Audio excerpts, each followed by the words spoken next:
this is Bianca Westwood from Gillette Soccer Saturday on Sky Sports, and you are listening to the V2 Football Podcast.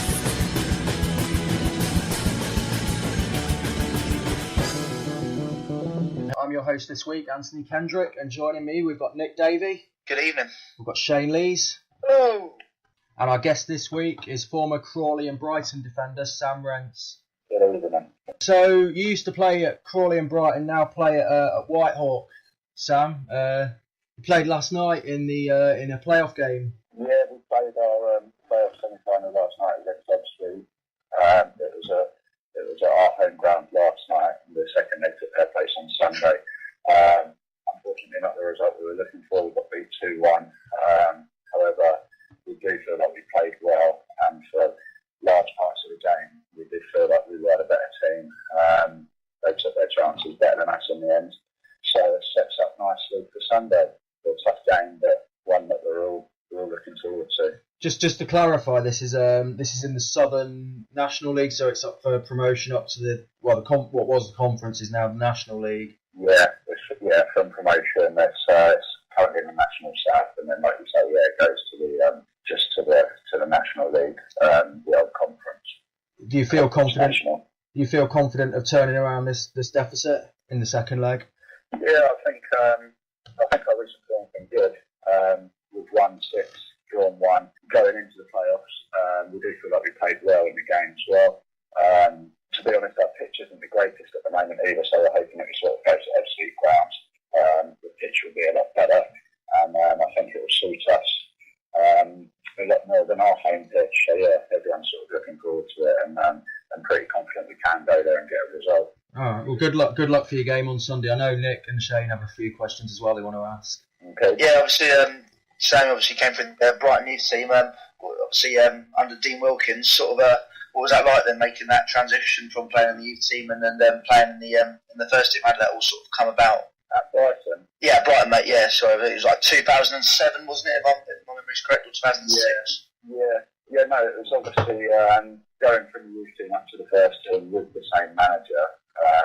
That was a little bit surreal, really, because it feels like you haven't actually transitioned too much. Obviously, it was next to the job as well. I think it was his first game in charge that he brought me in, put me into. He played Millwall away. That was right. It was nerve-wracking sort of making my first debut, especially at a ground like that, quite intimidating and stuff. But it was obviously an amazing experience. I was obviously excited and I really relished it in the end. And I suppose having Dean Wilkins as our manager at the time, it really helped. Especially there was a lot of youngsters who sort of came through. I think there was 11 younger pros, first-year pros who went from youth team up to professional. So having Dean Wilkins there, it was just sort of, like a smooth transition for us, really. Yeah, I mean, that's one thing. I mean, I personally like Dean Wilkins in the, obviously in the Withdean area, so he brought through a lot of good youngsters like yourself.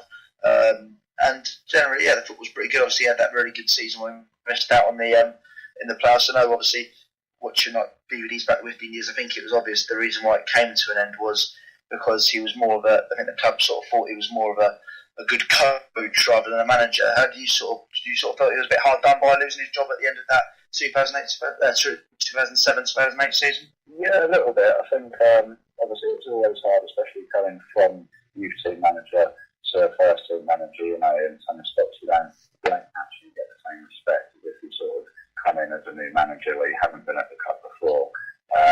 But everyone knows it was a top quality coach, and I think across the country he's renowned for his coaching. I think that some people thought that sort of man management skills that was sort of one thing that maybe it took a bit of time for him to get used to, and it was obvious that he didn't get given that time at Brighton to sort of for those skills to flourish. But I think I wouldn't take anything away from him. I think he did a good job that season. Just wasn't meant to be there, but since he's left Brighton, he's obviously gone on and coached at higher level as well. And I think people could arguably say that his coaching is sort of something he should stick to, as opposed to sort of managing at the moment. Might be something he goes back into as he gets a bit older, I suppose. Yeah, that's happening. That's a very fair assumption there. You also scored in the emphatic 8-0 win against Northwich Victoria. What was that like, getting your first goal for the club in such a big victory, and I think one of the biggest in the club's history? Yeah, my first and my only goal professionally over Brighton. But yeah, mate, it was a nice feeling to score, especially at Woodgreen. I actually came on in that game right in the field, so quite out of position. But like you say, it was an emphatic win. I think we were 5 or 6-0 up at the time, but it was still nice to get on the score sheet. It was a nice finish. So yeah, but like I say, it was my own experience of scoring goal for Brighton, so it is one that I'll have to relish forever. And the final question from me is, obviously you're playing what we've touched on it. You're playing for Whitehawk these days. What's it like playing with Jakey Robinson again? Yeah, it's nice. Some sort of familiar faces. Obviously, Jake Robinson's there. Obviously grew up through the youth teams at Brighton and professionally with Jake. So yeah, it's nice to sort of come back and play in your hometown again without the travelling. I travel into training and to matches with him. So yeah, it's nice. We've always stayed close friends throughout our careers. We see each other outside of football. So it's nice to finally play again together. And we also got Tom Fraser down there, so it's sort of the same situation with him. Obviously, I was at Brighton with him. Oh, Tom Fraser's back there, is he? Nice. Yeah, he came back. I didn't know that. I thought, because I know he was ill at the start of the season. I thought, he sort of disappeared. Yeah. I think sort of seemed to disappear off the face of the earth. Tommy did. So he was at quite a few Sussex clubs last year. Oh, I didn't know he was back there.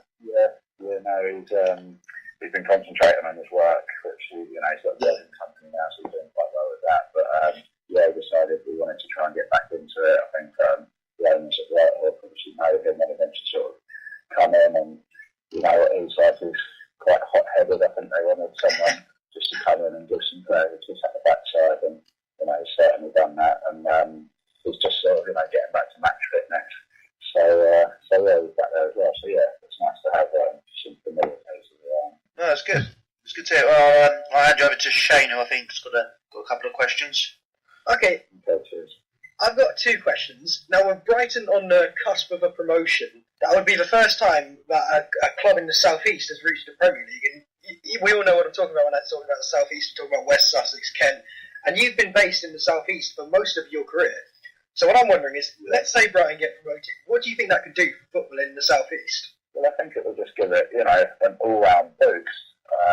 It'll put it on the map more than it has been.